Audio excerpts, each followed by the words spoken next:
Morning team, beautiful day here, absolute minter. I'm on the Gold Coast, and if you haven't met me before or your first time arriving, my name's Alan Rath, and I'm giving you a bit of intel about what it's like to live in Australia. Well, a Kiwi's perspective of what it's like to live in Australia. So I moved here back in January 2025, which was a year ago.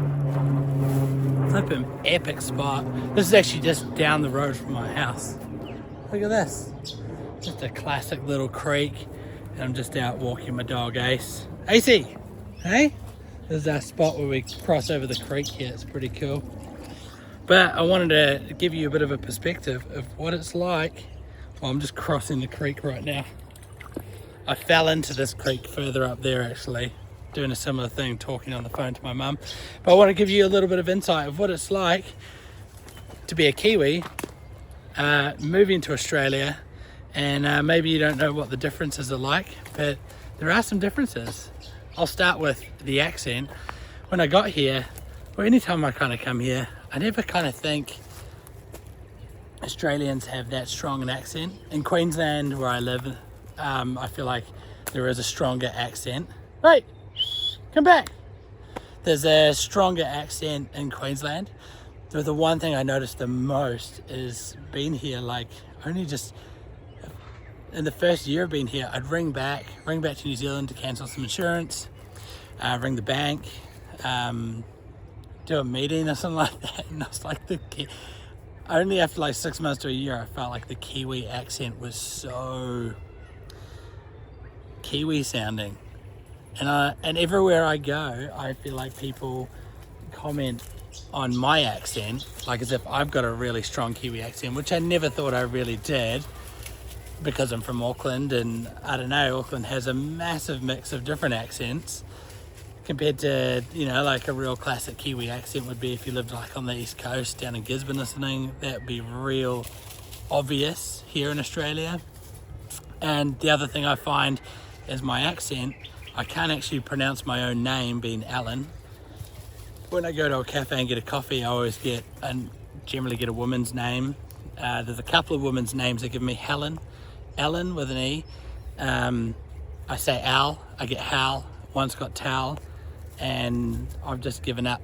And I thought Al would be my cafe coffee name, which it ends up isn't. So weather is surprisingly different. The one thing with the weather here on the Gold Coast compared to say somewhere like Auckland, the weather is it doesn't fluctuate like crazy. If you're in Sydney, your temperatures can fluctuate from like 37, like climbs up a week, 32, 33, 35, 37, up to like nearly 40 degrees, and then it can drop right down a day after like 21 and be overcast. So I just find that here on the Gold Coast, it's a lot more temperate. So you get to summer and you've just got this consistent 28 to 32 degrees, and the mornings are guaranteed to be pretty bluebird like this. And then in the afternoon, you get a bit of a storm. And then the winter here on the Gold Coast is what I've heard everyone looks forward to. And that is all day long, bluebird, amazing weather and sun like what we've got here. Hey, Ace, it's pretty good. So I find the weather is generally quite predictable here. One thing I find is, especially on the Gold Coast, I mean, there are some bad drivers in Auckland, and we're talking like people who like to drive their cars fast. They don't have that boy racer culture here, but they do have this crazy like four-wheel drive culture. And man, there's some real tough guys that drive those cars, which scare me. I mean, I drive a four-wheel drive, but yeah, we had an issue with our four-wheel drive where it was dumping heaps of black smoke, and here I am making this video look all nice and bougie. Look at this giant freaking power lines.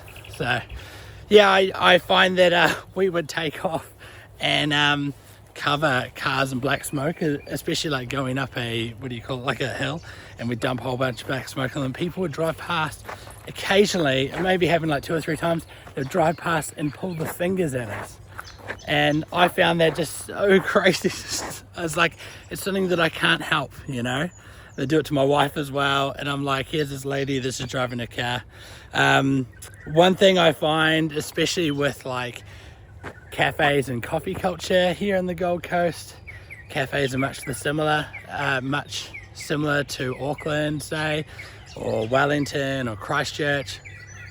It never used to be, but I found that they much the same in regards to cost.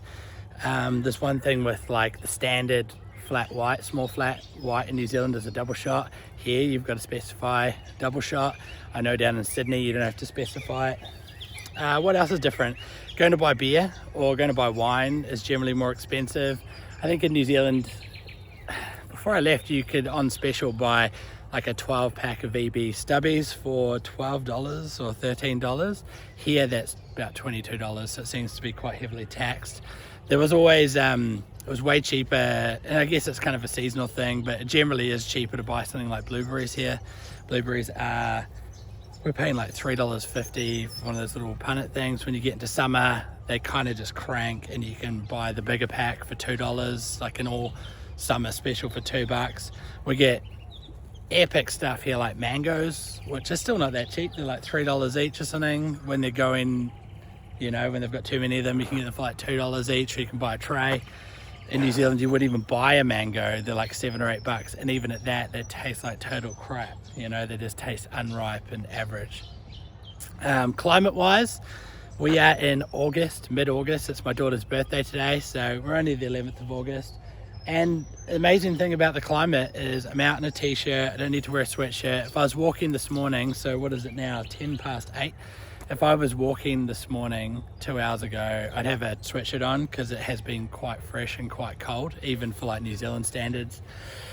Whereas like August in New Zealand, you're just kind of hunkering down, just like 3 or 4 layers. You definitely got like a wool layer or a thermal layer or a windproof jacket, definitely.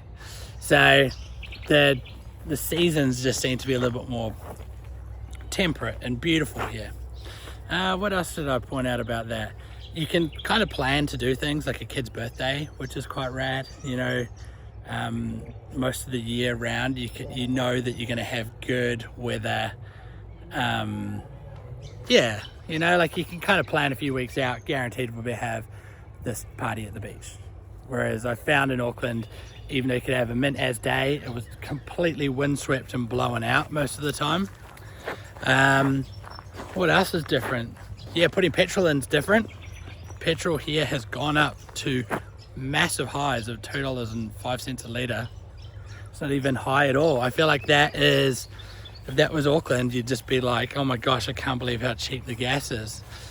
So there's a few things I thought I'd give you about the differences between Auckland and New Zealand. Auckland and New Zealand. Auckland and the Gold Coast, New Zealand and Australia.